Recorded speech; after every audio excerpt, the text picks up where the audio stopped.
All right. Hello, everybody. Just trying to finish a little message to put the word out a little bit that this thing is happening. It is happening, and it is happening right now. How's everybody doing otherwise? I have a couple of programming notes. Just give me 1 second. All right. Simulcasting on my podcast hosted on Spreaker as well. That might be an option for folks coming up at some point if they really are only interested in the audio and don't care about seeing my smiling face. You can go onto Spreaker. I'm not sure how that works on mobile or other devices.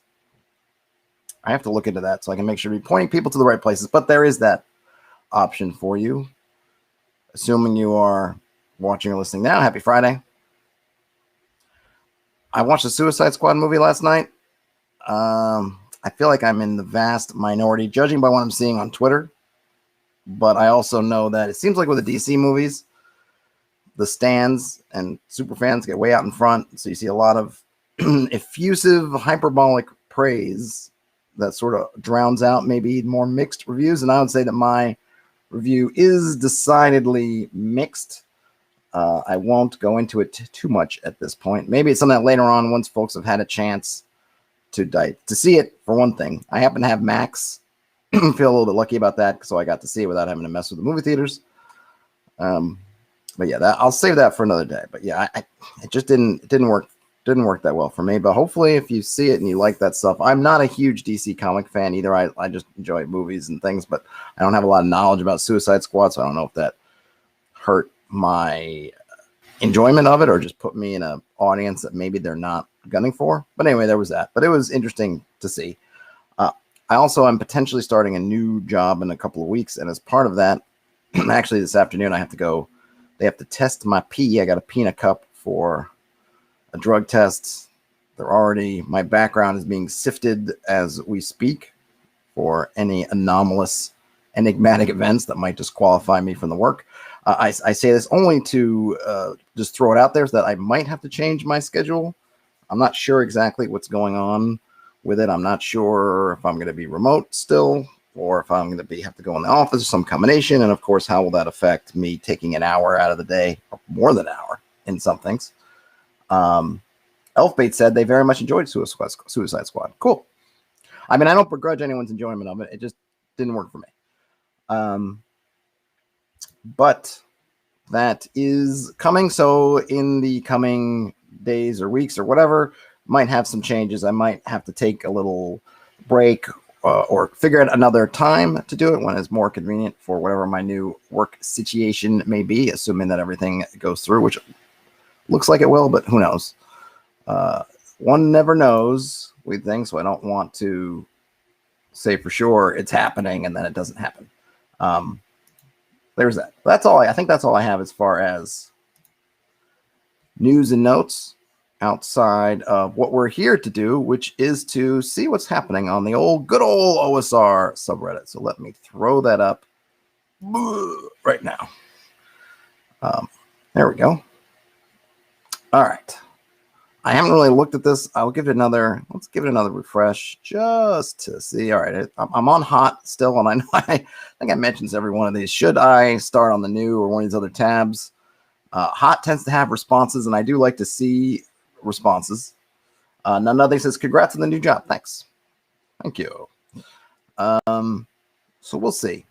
I mean, honestly, I wish that I could just do this as my job, but maybe in a decade or so.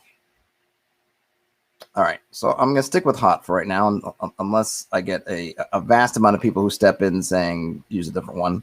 Like I was about to say, what I like about it, or one of the things I like about it, is I get to read the comments, because sometimes the comments, one, they just give other points of view, or additional points of view to mine on something, and two, oftentimes they give me stuff I haven't seen before. And part of why I like coming to places like the OSR subreddit is to get advice and see what people are thinking and see what interesting stuff is out there, because I definitely do not see it all.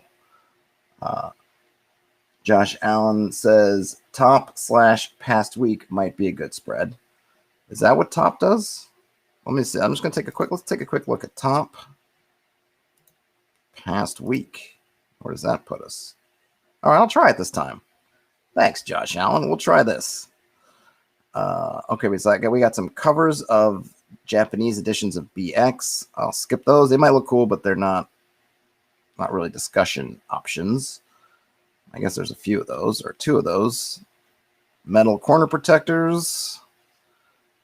Great piece of OSR art. The Rutinian Eastlands, their first BX hex crawl. It's a map. I'll take a look at a map. Let's see the map. All right. It's called the Rutinian Eastlands. It looks a little bit like, I almost want to say it's got this kind of Spain, England vibe. Obviously changed. If you imagine that maybe, or sorry, France, Spain, England kind of vibe to it. If maybe the islands were a bit different, and then there was kind of a bridge there. I wonder if they used it as a base, and then kind of playing around where the land disappeared, and then we filled in this part, and ocean filled this part. Look. Nice look. I kind of think that people, not that this one's too bad, but I feel like sometimes it's okay to be obvious with the hexes. And one thing here, there's quite a few hexes that don't have much. We don't know the size of these hexes. That might be another thing to add. Let's see if there's any cool looking map. Okay, here's the region description.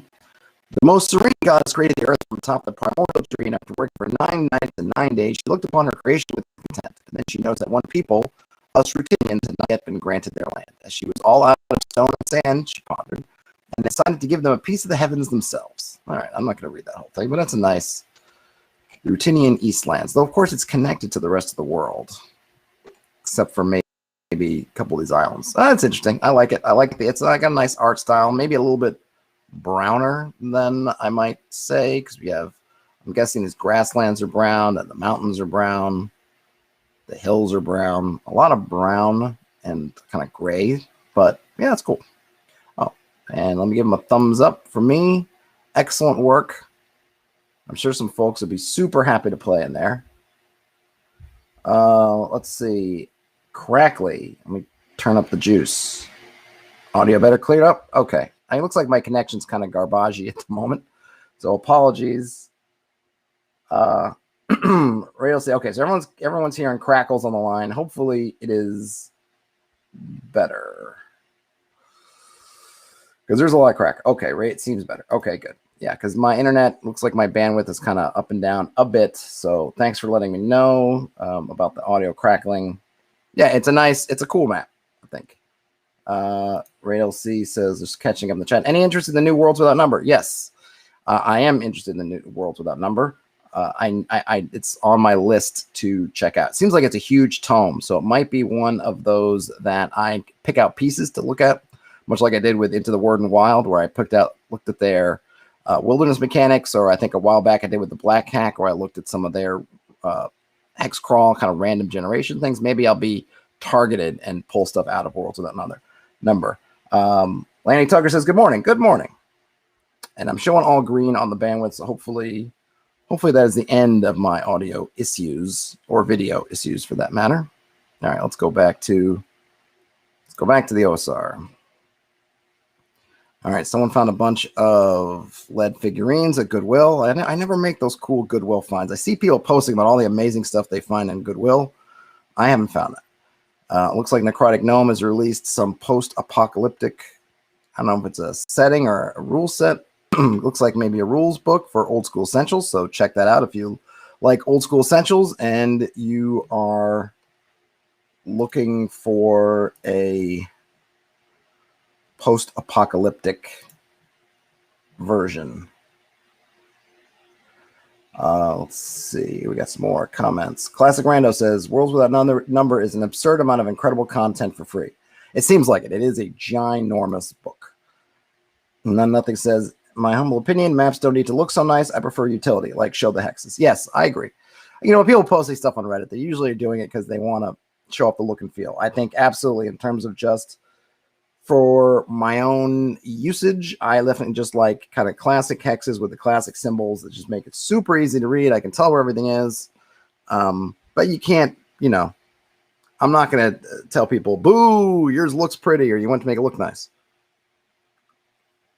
At some point, it can maybe go too far, right? I think you ultimately want something that is usable. And I think sometimes some of the maps you get with some products, they've gone so far on one direction in the name of kind of artistry and beauty that they've completely lost the ability to use it on a practical level. Reed LC agrees. Oh, skip the rules. Oh, he's talking about, I thought he was agreeing about hex maps, but he's talking about worlds without numbers. Skip the rules and go straight to world building charts. Yep, that might be something I will do, which kind of feeds into what people expect of this channel. So, yeah. And I mean, it does align with my own interests. I don't need another setting unless somebody were to tell me that that setting is amazing. I don't really need it. And the rules, I'm really interested more in kind of how if they do something very different than the norm, right? Okay, last chance to pick up Into the Odd in its current form. If you're interested in Into the Odd in its current form, I don't know, is it coming in a whole different form? I'm not sure what that means, but hey, if you want Into the Odd, pick it up. Let's see. Questing Beast has put out a video on Worlds Without Number. Okay, we have a one-page dungeon entry. I kind of like doing that one-page dungeon entry the last time, so let's try it this time. Elfbait says, I feel maps looking good is helpful in getting players to engage with the world. I don't disagree with you, Elfbait, but in terms of me and the way I play my games, my players don't see those maps anyway.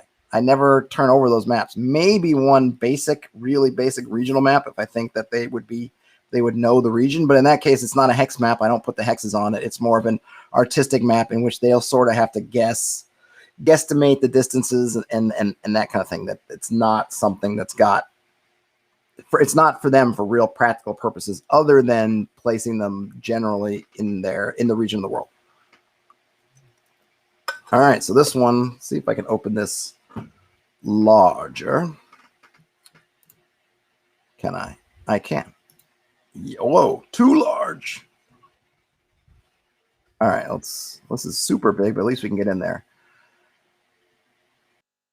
I kind of like this grid setup. Looks like they kind of painted it and they used whiteout or something to make the borders, which is interesting. I feel like they could have just numbered them outside the boxes. Might have been able. Well, I don't know, because it looks like they're, even though it's all hand drawn. It kept things inside the margins. Talking about Worlds Without Number, Raid LC says the Questing Beast video is highly edited. How big that book is? Yeah. I have a couple of books that I want to do read-alongs for. They're just so huge that I'm just kind of intimidated by them, and that's when I like to do something where I can do it, and pick a couple of things to talk about, to look at, and still do it in a read-along style, which I'm not really pre-preparing it, but not going through page by page, because yeah, it just gets insane. Okay, this is called Slavers in the Silver Pass. A group of renegade slaves has set up mining camps in the Silver Pass, a trade route where the mining of the large silver deposits has been made illegal to prevent war between the two cities. Okay, what two cities? You have been tasked with disrupting the operations at the mining camp. Okay. And promised 10% of the spoils. All right, so there's the setup, right? So I'm going to say it doesn't entirely make sense to me. Usually cities wouldn't want to disrupt, say there's silver in the pass, two different creature or two different settlements want access to the silver. They don't want to fight each other. I just feel like if you had a valuable resource like that, one of the cities is gonna just try to conquer the other one. But let's assume that nothing says renegade slaves are the bad guys. That's bold. That is a bold move, Cotton. Let's see how it works out for them. Yeah, that's another interesting one, right? So we have a couple things. We have somehow these two governments, these two agencies, these two cultures have a valuable deposit there in between them. Other than, I think in Earth history, I can't imagine that being there, and those two cultures would not have just fought each other until one of them won. But in this case, they've decided, nope, it's the silver is not enough for us to go to war, and now nobody else can grab it either. And so, yeah, so these renegade slaves have set up past. They call it slavers in the maybe they're slavers. They're not the slaves. They are slavers. Potentially, maybe the slavers are using slaves to work their mine. Elfbait says, seems the cities would more than likely make a pact or fight over it. Yes, right. That's what I would think. Or they had another way to do this that might be a little bit less, maybe make a little more sense to me anyway, is that the two cities were working the mines in conjunction and having to do so in a way that was very disarmed, because they want to keep, keep everybody feeling safe, right? So they say, okay, we're going to work the mine together. We'll split the proceeds. We're not going to have a lot of soldiers and things there because we want to keep the level of hostilities low. But then maybe something happens and some slavers come in, and because those two cities are both trying to keep the area clear of their military forces, that makes a little bit of a vacuum. The slavers have filled the vacuum. They don't want to get into an arms race, because if one side sends a bunch of military over to take care of the slavers, the other side's going to feel compelled to do the same, and it's going to do that. So they're trying to bring in a third party, an outside party, an impartial party, which is the player characters PCs, the player characters, to come in and solve it for them. That to me is maybe a little bit of a more sensible setup to me. Of course, your miles may vary. It's fine. You could probably not even get that far. You could really just say slavers took over a mine in this pass. Go fix it, right? You don't really, the backdrop of the two cities is nice, but you really don't even need it. Skip nothing. Jackhole says, hello, Jackhole. Maybe the city's mining a mountain for opposite sides. That way the tunnels could meet and battles could be fought underground. Yep. That is another way that's absolutely something else they could do. Nothing says, that's a great plot. Well, thank you, Nothing. I'm assuming you're talking about me. If you're saying something good, I'm just going to assume it's about me. So thank you very much. Of course, thanks to this original Redditor for putting this together. So we've got 12 rooms. And I do like the map. The whiteout, using the whiteout for white, at least I think it's whiteout, is pretty clever. There's some kind of slave bond. A fast cowbell makes it shrink. All right, I'm not sure what that is, but I think these are clearly slavers, right? And the poor slaves are giants, actually, which is cool. And apparently there are rust monsters about. So we've got, it looks like 3 different types of enemies here. Enforcers, guards, and watchers. We've got some X's here. I can't read, but I guess these are kind of pseudo magic items. There's a slave. Oh, I think I see. Okay, so I think the one thing here is this could really use, I mean, it's really visual, which is great, but some of the details are lost in this, right? So there's these slave bonds. It looks like, I'm guessing these are rings. In the giant picture, is that the rings that are around his feet and arms? It would make more sense if it was around the neck, given that you're going to, I'm guessing, it seems to me that the cowbell, if they were to ring the cowbell, then that shrinks the bond. I feel like if you're going to incapacitate somebody, the neck is the best place to put it. But if it's not like it wouldn't hurt your arm and your arm and leg. And there's also a trumpet, which brings out the rust monsters. Oh, okay. Now you know what, I was reading this wrong. So what you're supposed to do with these room descriptions, you don't go through them in order, even though it looks like you could. Well, the 1 to 2 doesn't really work that well, but you're supposed to roll some dice. So these are kind of geomorphs. You get a little set of geomorphs to generate your dungeon, and you get some tunnels. That's cool. And then we're going to roll a d6 to see what's happening. Let's see. So then what's happening? Some giants slam wrecking balls into the left side. Is that wall? Cracks suggest cave might collapse. They're spurred on by an enforcer. Okay, this is what's in the cave. So once you generate your caves, I guess as they're, you can roll in advance or potentially as the players are moving through the caves. You get an empty cave. You get the cave with the giants. You get some more giants. You get rust monsters, cave-ins. Okay, that's cool. Let's see. Maybe Jackal says maybe make the cities mining a mountain from opposite sides. Oh, I already read that one. Let's see. Terrence, hey Terrence, got a fever and you think you know the cure? Yeah, yeah, exactly. This is rife for some cowbell humor. Elfbait says it would make more sense for there to be some sort of active conflict between the two. Sabotage, raids, banditry. Yeah, I think you could do that. I think it really depends on the nature of the adventure. You could definitely put the cities, their conflict in kind of a hot, right? We have a sort of, or maybe more of a cold war type of thing with each of them infiltrating it, doing things that way. You know, do the slavers work for one side or the other, and they are trying to, or they are a cover for one of those cities to take control? Are the two cities operating in good faith and they just got stuck in the middle with, or, you know, just these slavers were able to insert themselves between them? There's a lot of interesting things to do. I really like the art and stuff here. It just could use, I feel like with a lot of this stuff, and of course, look, this is just somebody posting, and I will post this in the chat if folks want to go grab it, use it as a inspiration for their own. It's air in the chat. Please take it with my compliments.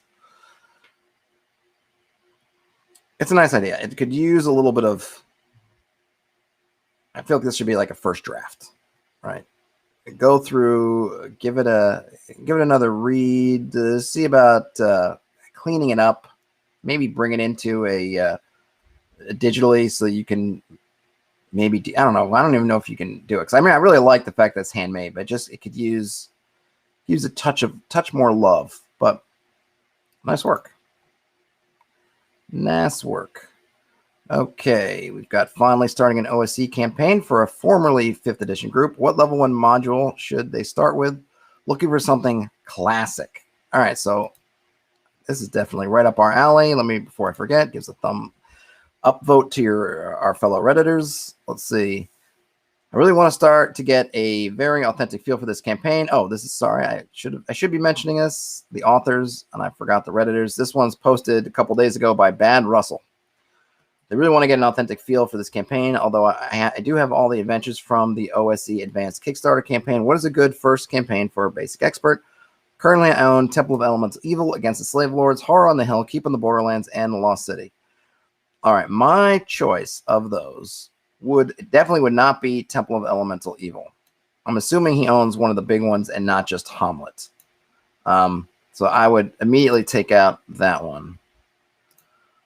I think I'd go with Keep on the Borderlands. That would be my pick.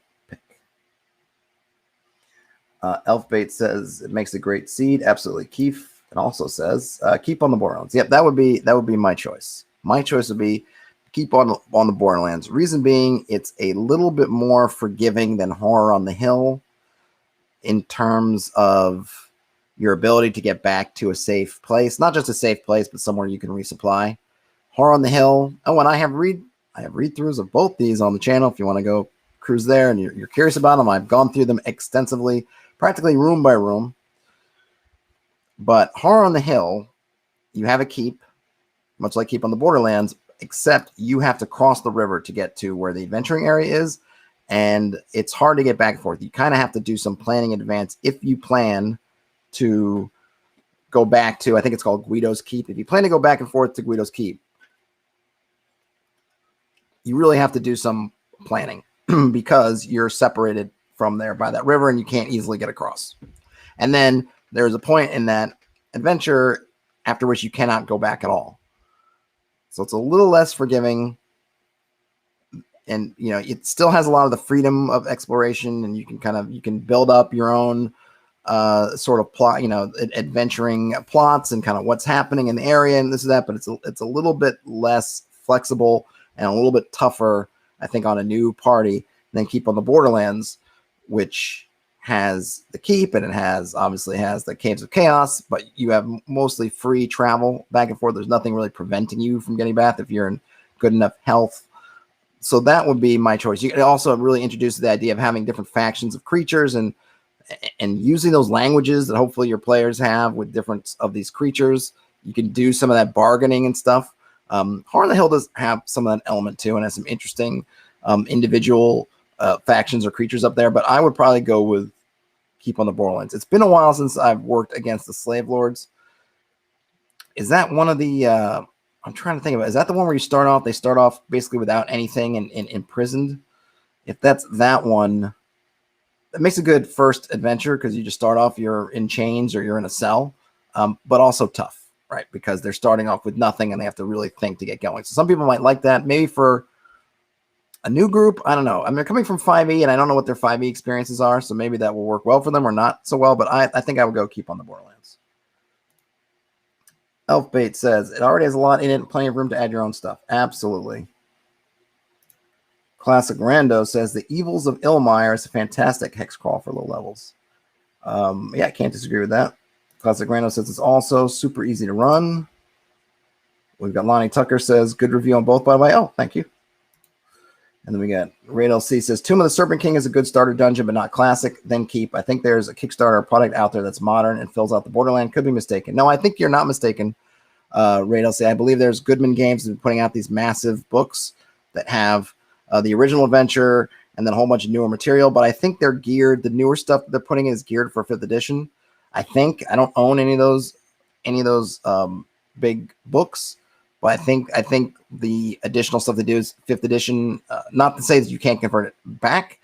I don't think it's all that hard to go back, especially if you're not really worried about the mechanics. It's more the lore. But I don't know if Bad Russell wants to do that. But all good advice. I like Tomb of the Serpent Kings as well. I did a video on that a long time ago. Also, you're right. It's not classic. It does have a lot of that intro stuff. I might use that as kind of my, say, my funnel or a pre-adventure adventure to get them starting to think about old school play, because Tomb of the Serpent Kings, I think, is great for that. If you run it as a teaching adventure, I think it works very well like that. Whereas you get to Keep on the Borderlands, and it's like you got to figure it all out yourself.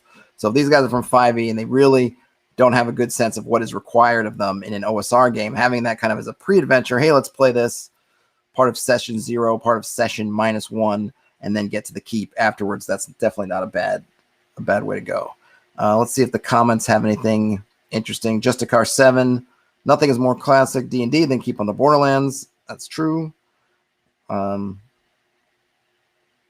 Let's see. There's a 2-page dungeon they also recommend called The Cave of the Unknown.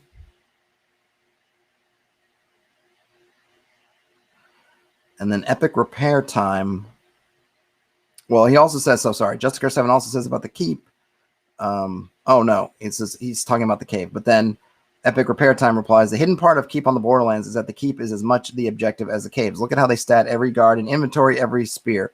It's meant to be invaded. The caves are just where you get your army to take it.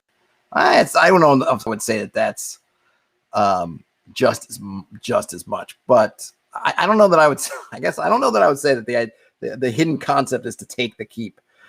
Yeah, they're giving you all that stuff because they don't know what you might need, and potentially you could play around with, do the forces from the Caves of Chaos come to attack the keep? I don't know if they're suggesting that you're going to raise a whole army of bugbears and goblins and things and be able to take the keep yourself.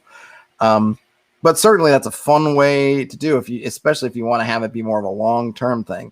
I would question how a couple of level 1 characters in that sort of setting were able to take control of a whole army and make a raid on the keep. But if it's a long-term game and the keep is something that you're gonna sustain in your campaign as a center of kind of things happening in this sort of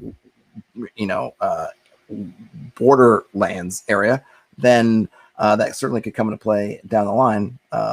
Sounds like a good game though, if you can swing a way to turn the game from figuring out how to take down the caves to figuring out how to take down the keep. Elp8 says Goodman Games did the retrospective for Keep on the Borderlands and expanded some of the content. Yep, that's what I thought. Someone adds Hamlet. Yeah, I wasn't sure when they said Temple of Elemental Evil, whether they meant Hamlet or not. Hamlet is another starting location. There's really not much. I don't remember there being much adventure there. There's the not the boathouse, what's it called? There's that outbuilding that's kind of on the edge of where you're supposed to then go beyond to get to the Temple of Elemental Evil. I don't know why I'm spacing. It's not a manor house. It's something. Someone in the chat will remember the name of it. It's not an outhouse that you can go to, but there's not a ton in there. But it does a good job of fleshing out the town because the keep gives you all this kind of stat stuff. And I think maybe they hadn't figured out how to do settlements yet because I don't think there's any names for anybody. It's just like guards, stuff. And then once you get to, say, Horror on the Hill, the keep has a name other than just the keep. And there are individuals, and certainly Hamlet has individuals and things about the people living there. Jackal says gatehouse. Thank you. Or moat house. Yeah, I think it's either it's either the moat house or the gatehouse, one of those two. But thanks either way. Yes, that's the name of the building that has that nasty little spider encounter that can be a real eye opener, I would think, from a 5e player perspective.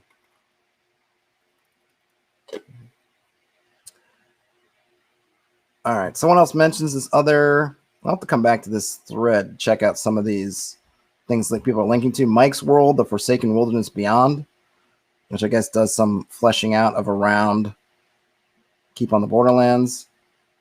Someone likes The Lost City. The Lost City is good. I just think it's if this was their second or third campaign, I might say go for The Lost City. It is a little bit different, but you're kind of stuck there, and it may feel a little bit more. Again, it's got a different kind of challenging level. It may just feel different because you don't have as many choices in terms of navigating the area, but you have a lot of choices in terms of the factions that you interact with, but they're sort of important choices. So you're not as free to kind of freelance without there being some negative consequences. So it's good. Certainly, I wouldn't say don't do it, but for their first game, I just think I want to do something that's kind of easing them in. It seems like a lot of people have.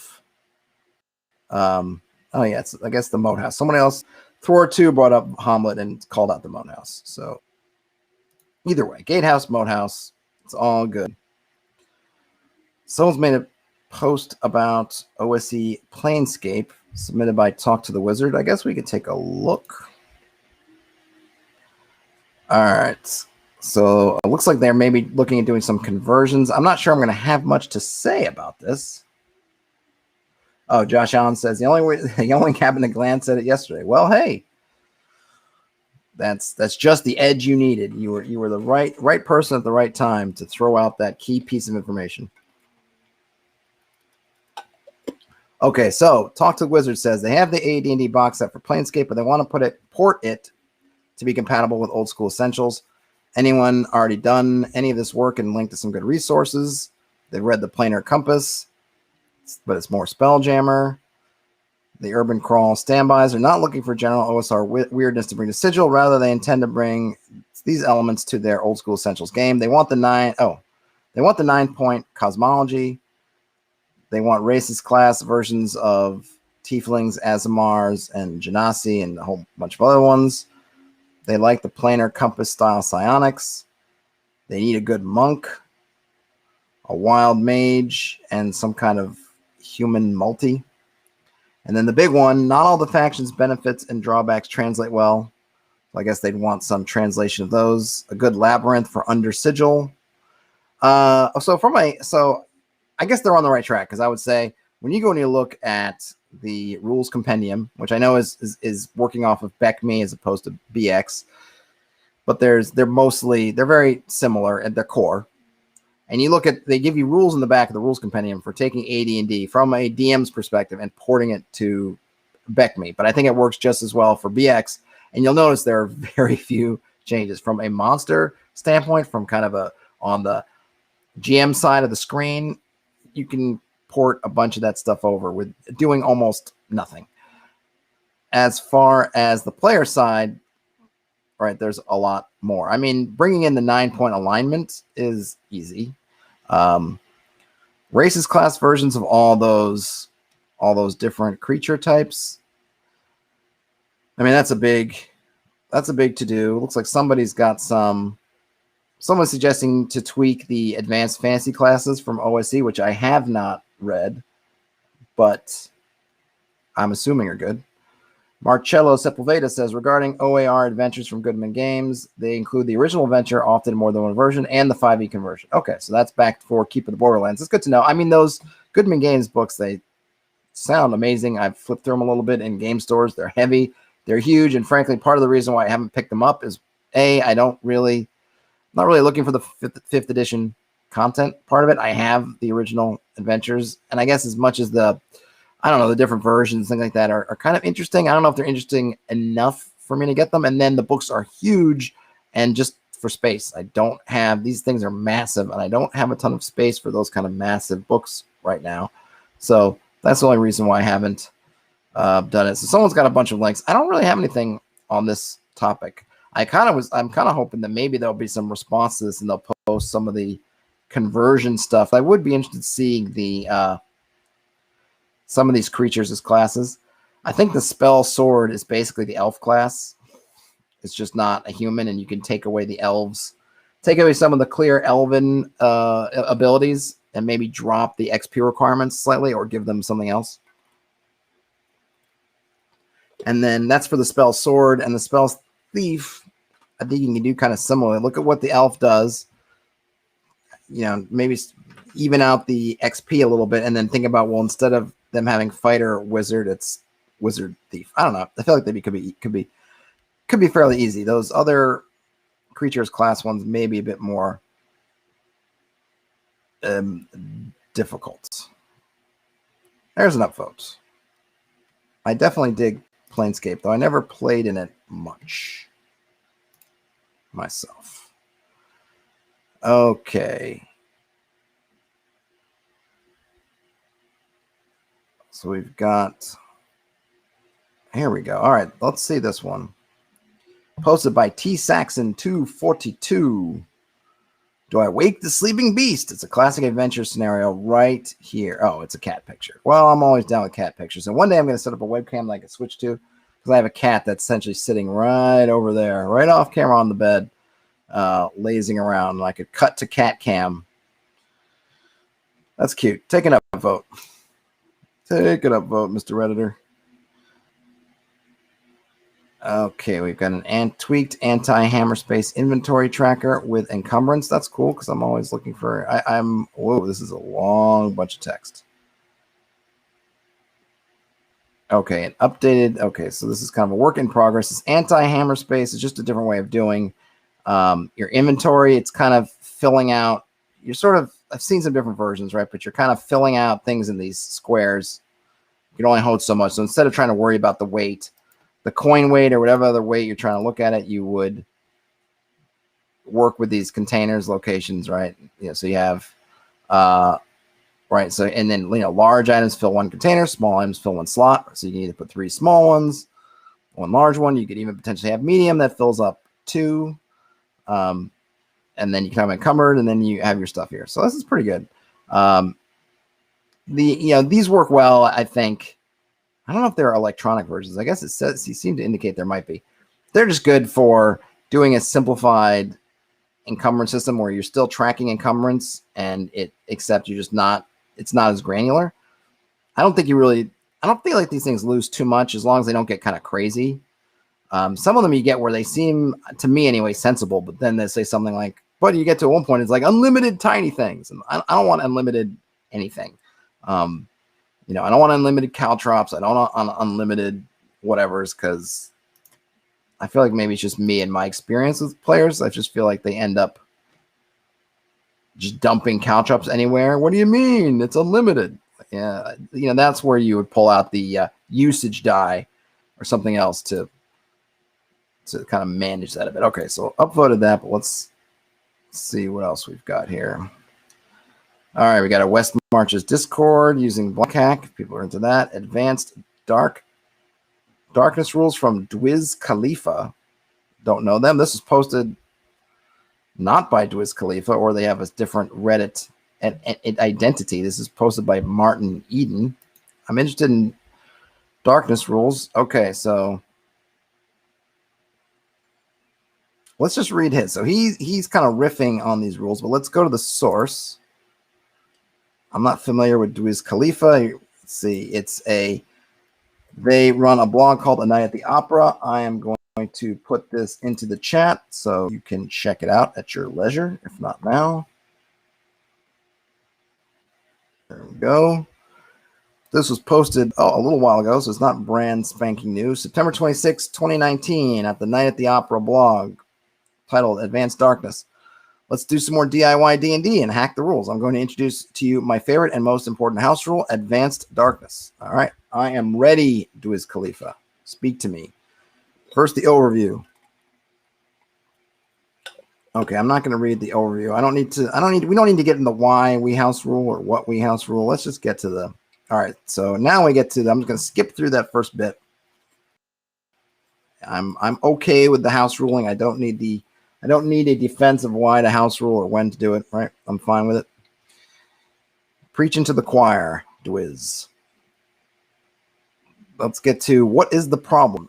Darkness doesn't matter as a game element in most RPGs. It rarely factors in as a serious consideration of gameplay and decision-making and almost never affects the outcome of a situation. It's such a non-element that most people forget about it or just hand-wave it. I do neither, but I see where they're coming from.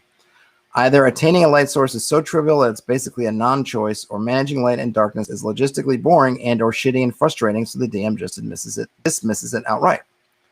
Like, what is the reality of darkness for those who do bother with it? They have to fuss about keeping track of the foot radius light of the enemy's torch and the 60-foot cone of light of your cleric's bullseye lantern, plus considering that the merchant you're protecting has the hood lowered on his own lantern to shed dim light in 5 feet or whatever. That practically requires you to draw it on a grid, except that if people move on their turn, then the light radius moves with them, so you have to erase and redraw every round. Well, one thing is just don't use the grid and just, guesstimate. But let's see where they're going. So then you probably use some software to simulate it in a digital game. No. Or just say, screw it, and assume that practically the whole battlefield has some light in it at that point. Also no. Because honestly, how big could the room even be? Most dungeon rooms can be adequately lit up by one hooded lantern anyway. Sometimes true. But darkness could be a potent game element with the right system. We can imagine darkness being this huge challenge for scared adventurers to overcome. The fear of darkness is very powerful, and the disadvantage of not being able to see your opponents should be serious. We like to find ways to put our players into positions where they have to think carefully to get out alive and not make things worse for themselves. We like to add dimensions to combat that can be simple and yet have huge consequences in how people operate. We like to force players to work for their achievements and be faced with trade-offs. Is your game bad for not having a good darkness rules? No. Almost all groups are getting by just fine without it, so it's clearly not crucial. But can you see how it could be something that might improve your game? Don't you want the Underdark to be actually dark? Yes, I do, Dwiz. Yeah, I don't know. I speak for a lot of games. In my game, darkness counts. I think the key for me, and I am looking forward to seeing what his system is. The key for me is you guesstimate. You just have to be close enough to the shared reality that everyone at the table is, that everyone's in basic agreement about how much they can see. To me, it's not about being super precise. Not about calculating 60-foot cones and 30-foot spheres and 5-foot spheres of weak light and trying to figure out the exactitude. It's about what's good enough. Are we all on the same page? We all have basically that shared idea of what's dimly illuminated, what's very well illuminated, and when what's dark. That's all you need to maintain. And even that, I think, sounds more complicated than it often is in practice. Not that it can't get complicated, but once you get to that point, then you just have to deal with the moving parts. But generally in combat, you have a chance to deal with each thing as it's happening.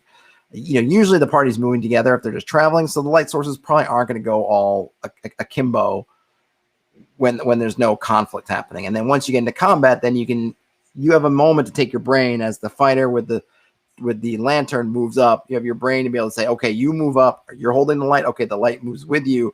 Okay, guys, you guys are in sort of darkness, except for, the merchant behind you has 5 feet of light, which probably not going to help you very much if you've got any spread at all. So yeah, you can sort of dimly see the merchant behind you. then it's darkness in front until you get to the fighter, and then of course you can see the marauders with their torches or whatnot, right? I don't know if it's super complicated maybe as they're thinking, but maybe I've just been in more simple situations. But regardless of that, let's see what they got there. Okay, so first things first, maybe this is where this comes from. They're assuming 5th edition here. What's causing these problems? So let's assume you're playing 5th edition. Even if you aren't, the rules probably won't be that different. In 5e, being in the dark imposes the blindness condition, which just means that all checks relying on sight automatically fail and you have disadvantage on any attack rolls you make. That sounds pretty serious to me already, so I don't think that's the source of the problem. Except that when you cancel advantage, it gets kind of funky. So I think as far as 5th edition and darkness and things like that go, I think it is a problem because one of the issues with having just a flat disadvantage is that you get a flat advantage from somewhere and suddenly it's like it doesn't exist anymore. And that can happen with darkness. So I'm not going to say it's not a problem, but I'm not really concerned about that. So I'm not going to get too far into it. Let's see from the chat so far. Nothing says, I've never been a fan of light source X, cast light and radius Y. This is not how reality works. One candle can give you very dim light in a cave, but would do nothing under a full moon. Yep, that's true too. And then Raid LC points out that they hate dark vision, always have, but run a dangerous game. Light usually is part of the choice. You hear it out there. Do you move up and see what it is? Do you shoot blindly into darkness to draw it in? Right, that's how I do it. I take away dark vision. That's probably the bigger issue, right? They're talking about all these different torch light things, which I think sound on paper super complicated, and maybe they are, but I think you can kind of I don't want to say you're not hand waving it, you're just guesstimating. Where I think the issues come in is when you have some members who are dark vision, some members who don't have dark vision. Someone's got infravision, and how those things are going and trying to keep track of who's got what. That to me is the bigger issue. But like I said, my players don't have dark vision at all. So problem solved for me on that one. And then Elfbait says, I always try to remember that dark vision types do not provide the same detail and color as regular vision. Yep, that's also another thing that's good to keep in mind. And then Josh Allen says, I think people forget sometimes that dark vision is useless if the dark vision character is next to a torch. Right. But I also think that's where some of the wrangling, I feel like that's kind of the bigger issue, at least in terms of the OSR, is that wrangling around of you're near the torch, your dark vision doesn't work, and then, or maybe even more 5th edition than OSR, because I think OSR, I feel like people are used to these things, but maybe they're not. In any case, I think the idea of, well, my character has an ability for dark vision, and I'm negated in a sense because this other character doesn't, and they need the torch, but we need to be together for X, Y, Z reasons. So isn't it unfair that I essentially have a power, but it's rendered kind of useless? I think that's where people get frustrated with the stuff. And again, I think that managing of who can see in the dark, who can't, how do those things interact, are probably at least as much, or if not more, of the issue than different light sources. Okay, if you're in let's go back here. Let me go up a little bit. Okay, if you're in a bright light, those effects go away. If you're in a dim light, then you merely have disadvantage on sight-based checks, but otherwise operating entirely normally, even if your attacks remain unaffected in dim light. You could get rid of dim light if you want darkness to be a bigger problem, but I don't much care for that solution. I like dim light. It has its own uses. If attaining light is trivial, then you could just raise the price, but then the challenge is really about earning money. You could force them into the Underdark for months until they run out of lamp oil, but then they just don't have any solution. That's more of an all or nothing problem versus a solution. How much lamp oil is your party carting around if they can stay in the Underdark for months with lamp oil? That's a serious amount of lamp oil. They could start a business with that amount of lamp oil. If tracking light is a pain, then why? Because there are differences between different sources of light. They each have their own range and duration. Their full range isn't very intuitive, so you usually need a visual way to help illustrate how far the light goes. Keeping track of time in a dungeon crawl is annoying. That's a whole bigger problem, of course. So tracking remaining light time is just annoying bookkeeping. I mean, it's bookkeeping, and to the extent that all bookkeeping is slightly annoying, yes, it's annoying. I don't find it that big a deal, but that's just me, Maybe some other folks do find it onerous to track. I mean, it's just like you just make a tick. Tick, tick, tick. You get to 6 ticks, your torch is gone. You get to, I don't know, whatever many ticks for a lantern that you've got, it's gone.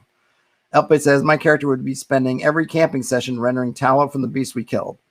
I think that might take you a while. You might need to set up shop I don't know how feasible that is in the camping situation, but yes, I suppose you could become your own lamp oil supply person. Maybe at that point, other components of the lamp, like the wicks, would become more rare, more valuable than the oil.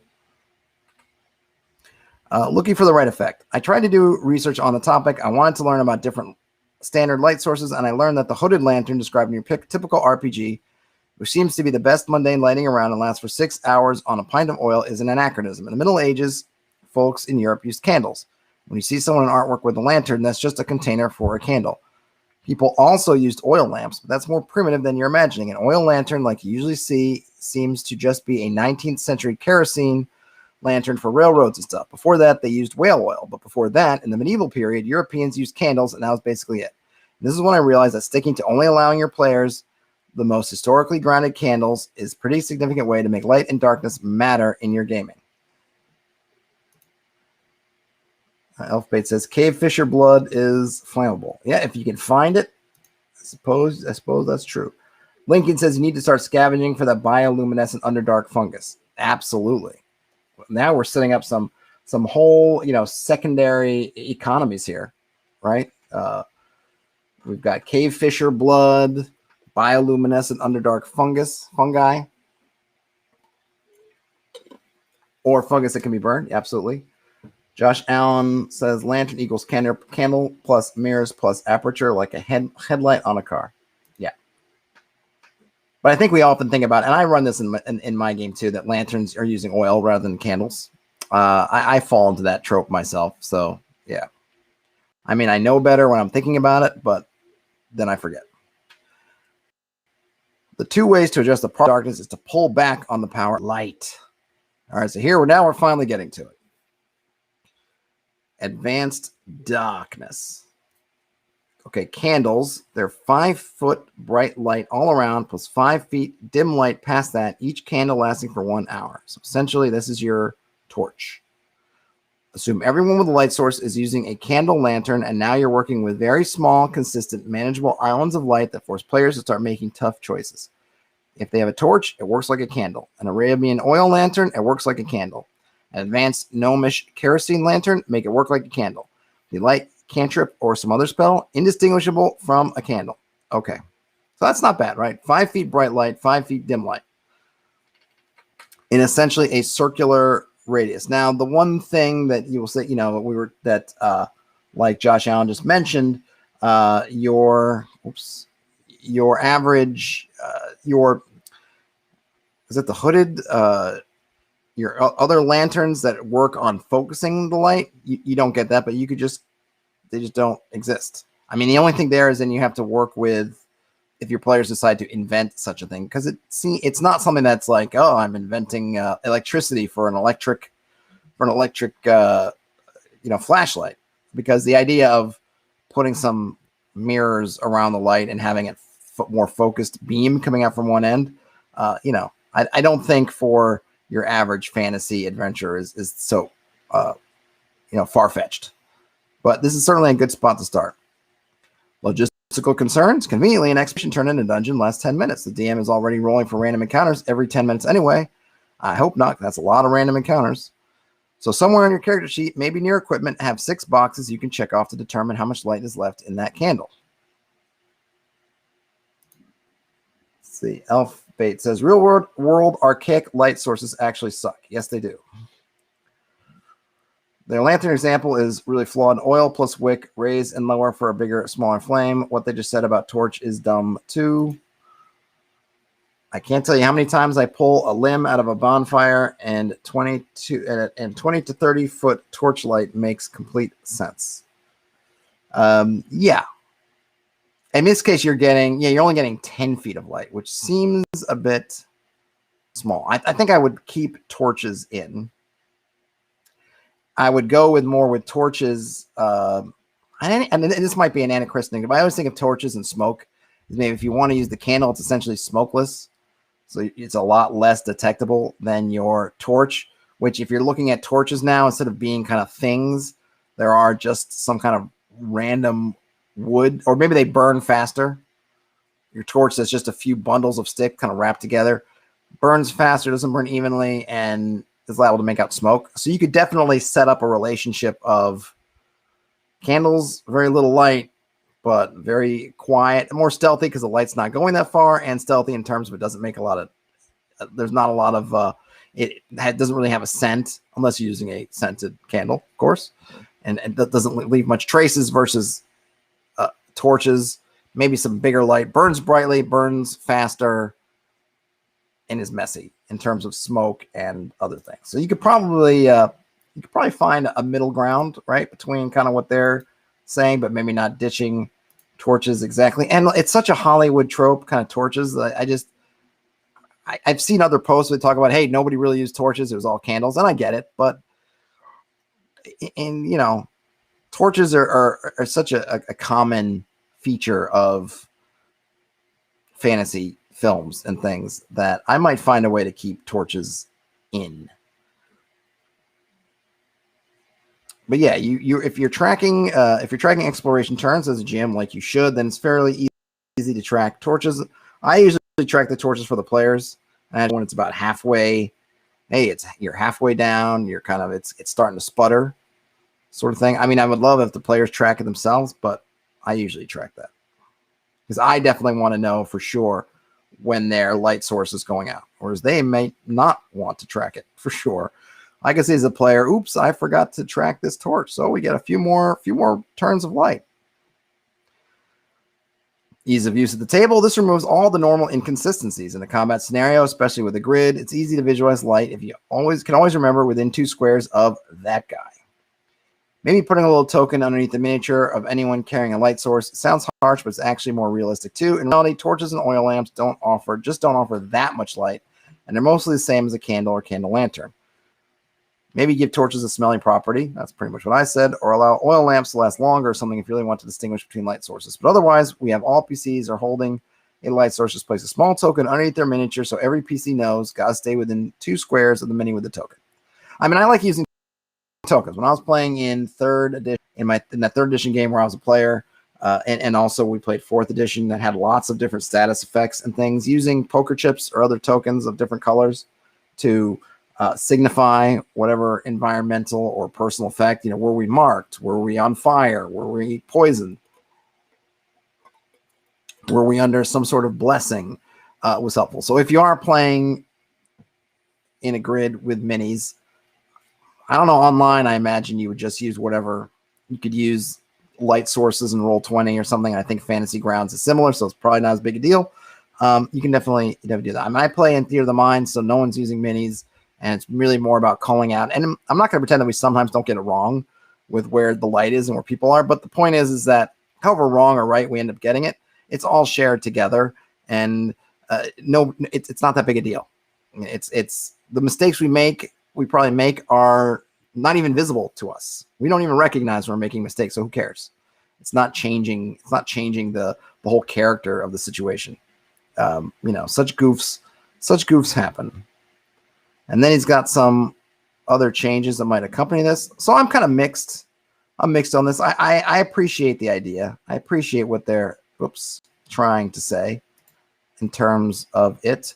I'm almost at the hour, and this time I can't stay too much past the hour because I've got to share the bandwidth with my wife who needs to get on and have full internets at all speeds. So I guess this will be my last one just to wrap this up. But now that we've read through the hack, this person, Martin Eden, says they already use some rules. They use light. First, they set their light source durations. They're all an hour. Light spells are limited. Dark vision can't be used in well-lit areas, and it takes a few seconds to switch. I don't know about it takes a few seconds to switch, but I'm not a cat or somebody else that has some kind of low light vision or something even approaching what dark vision is to know if my cat in the dark needs a few seconds to click over or if it just happens. I don't know if it's like my eyes when you have to adjust them to the dark or something. So, but a few seconds, I would say maybe one combat turn, to do that. Maybe I probably wouldn't go more than that. So they like some key idea that Wiz Khalifa had, which is making all light sources the same radius and getting rid of the cones. I actually don't like this because I think that when we're talking about making advanced darkness, I think to me, there is something to having these different light types. When you're in a long corridor or a large chamber, there are advantages to having a small circular radius of light. There's also advantages to having more of a cone of light, both positive and negative.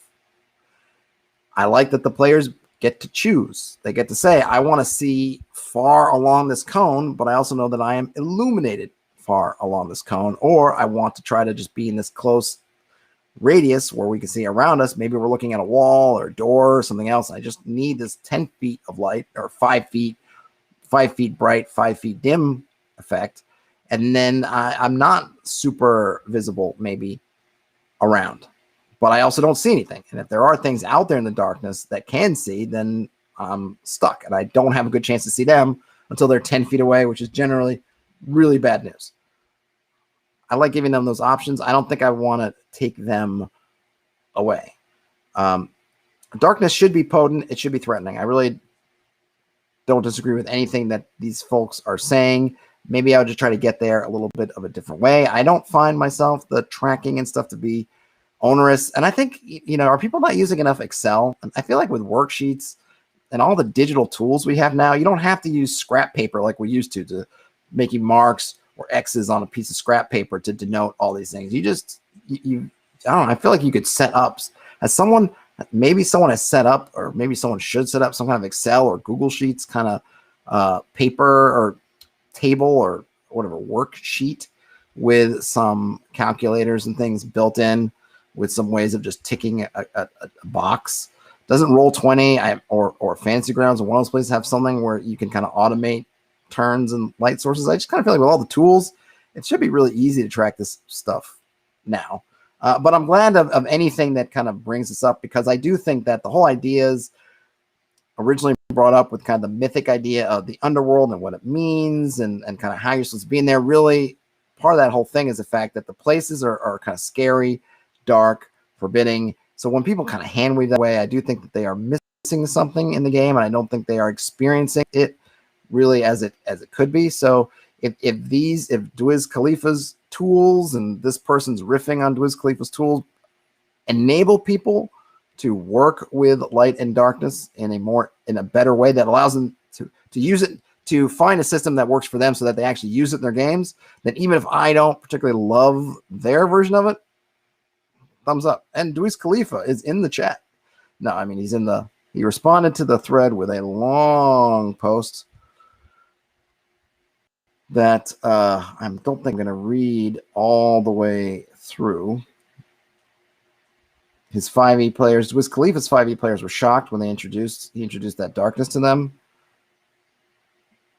Let's see. He's got a home RPG Brave, which only has humans as a playable race and has no dark vision or light spells. Yep, it's not a bad thing at all. I don't mind the spell version of light, but I think you can do it differently. Like, it's not infinite. It's fine. I think it's some editions. Is it 5th edition where you just cast it on a stone, or maybe it has like a really long duration, like 24 hours or something. I do agree there. Make it an hour. Make it something that's meaningful, so that when you, especially if you're using spell slots, that it feels worth it to cast it, but isn't just a now I cast this once a day and we no longer have to work with light. All right, a lot of good stuff. I guess Veins of the Earth also has some, I guess, similar darkness mechanics, so maybe we'll have to check that up. I do own Veins of the Earth. I have the physical book. I'm not sure if I have the PDF somewhere. That would be a good one to pull some stuff to look at, because it is also, it's not a huge book as far as size, but man, that thing is a meaty monster of a book. All right, I'll upload. Hey, Dwiz Khalifa, taking up, coming in. All right, so I guess I'm right at the top of the hour. Didn't get through a ton today, but I couldn't spend quite as much time as I might in another version of this. Like I said, I gotta share the internet. I have to share and share alike, and my time is up. So just to say, as I usually do, like if you like this stuff, give it a thumbs up. If you're not subscribed to the channel, please subscribe. All this stuff helps me with the algorithm, helps me get get some attention from the Google machine behind the scenes. And you'll also get notified when new videos go up. Elfbait says there's some interesting YouTube videos on the subject of medieval light sources. Yeah, I think I've come across some. Elfbait, I'm closing up, but if you feel like coming back and putting in the comments, if you have any on speed dial, so to speak, with links, drop them in, because I have seen a lot of stuff like that. Terrence says later, Terrence. So yeah, thanks everybody for joining. Do all that great stuff. Share with your friends, share with your enemies. I will be back on Monday to continue, and I don't know if I'll finish it yet, but at least get closer to let's see, In the Shadow of Tower Silver Axe. We're still moving through that in the read along portion of the program. Have a great rest of your weekend, night, evening, whenever you're watching or listening to this. Game on. I'll talk to you later.